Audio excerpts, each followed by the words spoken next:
Peoples, Oi, seres humanos. Catarina Fernandes e Emanuele Farias experimenta com... Machado de Assis. É tão clássica a senhora. Até parece.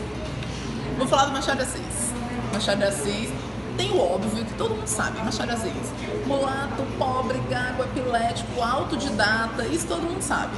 O que eu acho muito legal são alguns pequenos detalhes que às vezes passam batido. Por exemplo, o primeiro emprego dele foi numa tipografia que pertencia ao Manuel Antônio de Almeida, que é o autor de um outro livro bem legal, que é o Memórias de um Sargento de Milícias.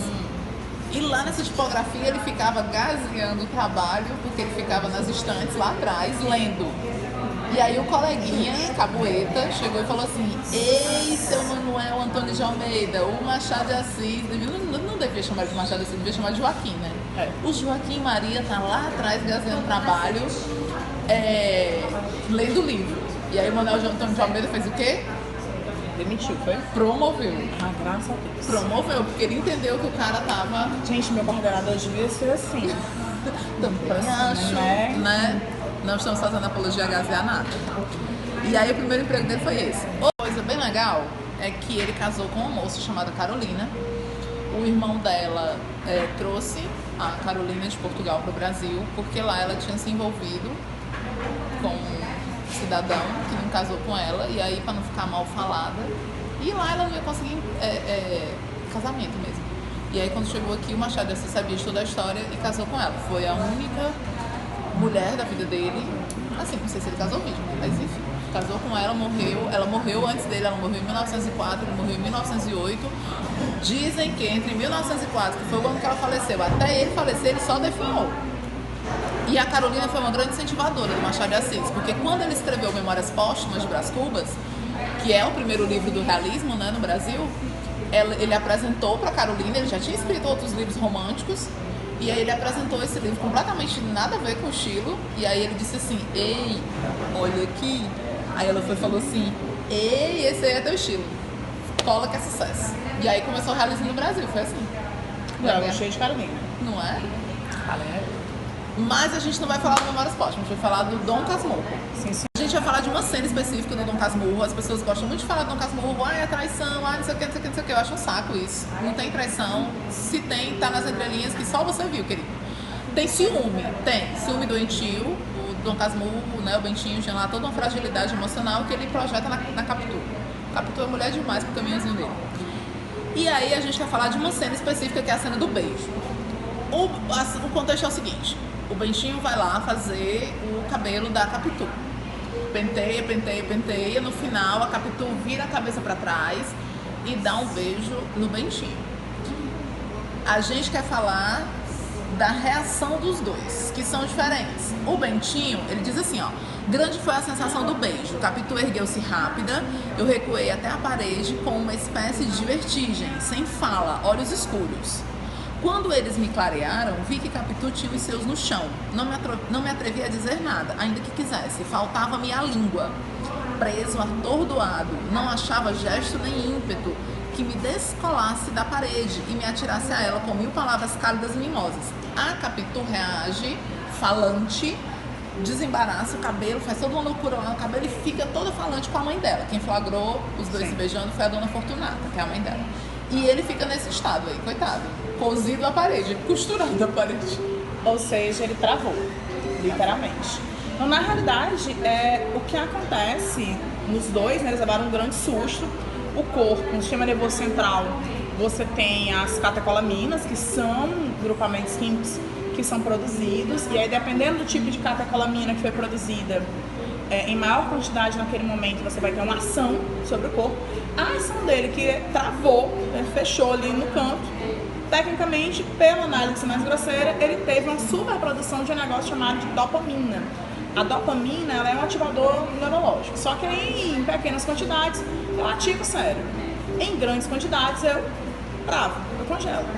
E aí essa travada que ele deu faz, por exemplo, com que às vezes você não consiga falar, com que você até tente dizer, mas as palavras não são formadas, que a língua não consiga vibrar, que você tem aí um estado de letargia, uma dormência, tá? E no caso dela, já que ela foi mais expansiva, que ela começou a falar e começou a se mexer, pelo conjunto, ela até liberou um pouquinho de dopamina, porque é o que ativa o cérebro, mas a principal catecolamina que foi produzida foi a adrenalina.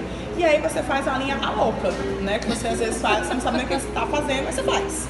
Engraçado, né? Porque assim, algumas coisas são quimicamente, cientificamente explicáveis, mas como as pessoas querem ver o que elas querem ver e só, todo mundo usa esse trecho para dizer assim, a Capitu desde pequena era uma sonsa, era uma fingida, faz de conta que não aconteceu nada, tendo acabado de beijar lá o Bentinho.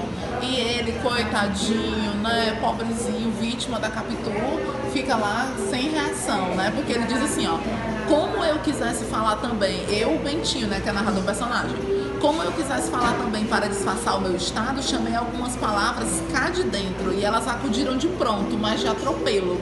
Encheram minha boca sem poder sair nenhuma. O beijo de Capitu fechava meus lábios. De Capitu fechava meus lábios.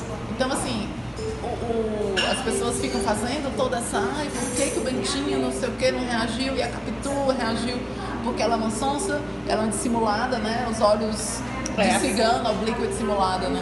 Esse lance, por exemplo, que a gente chamou de saliência, na realidade, gente, não é, eu sou fadada, eu sou saliente, eu vou sempre produzir adrenalina. Eu sou tímida, eu sempre vou produzir dopamina. Não. Tá? Acontece. Tem pessoas que têm uma predisposição a produzir mais dopamina do que adrenalina. Depende também muito do seu circuito hormonal. Eu já ia dizer, pode rolar um lance consciente, assim, tipo, eu tô aqui letárgico, mas eu quero fazer aqui uma loucura. Eu posso contar que os meus hormônios vão me obedecer? Não tem uma controle. Não, totalmente não. Você pode conseguir, mas aí são técnicas, né, pra você ter controle. E aí algumas substâncias também nos ajudam com isso, por exemplo, café.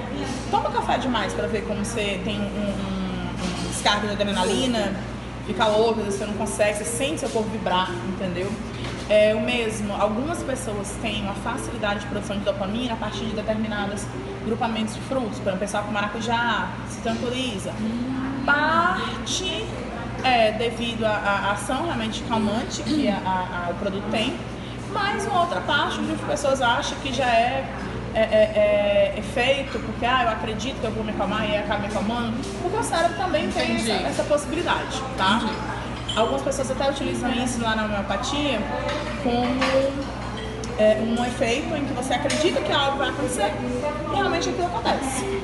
Galera, então fica a dica, projeta aí na faculdade, projeta no vestibular.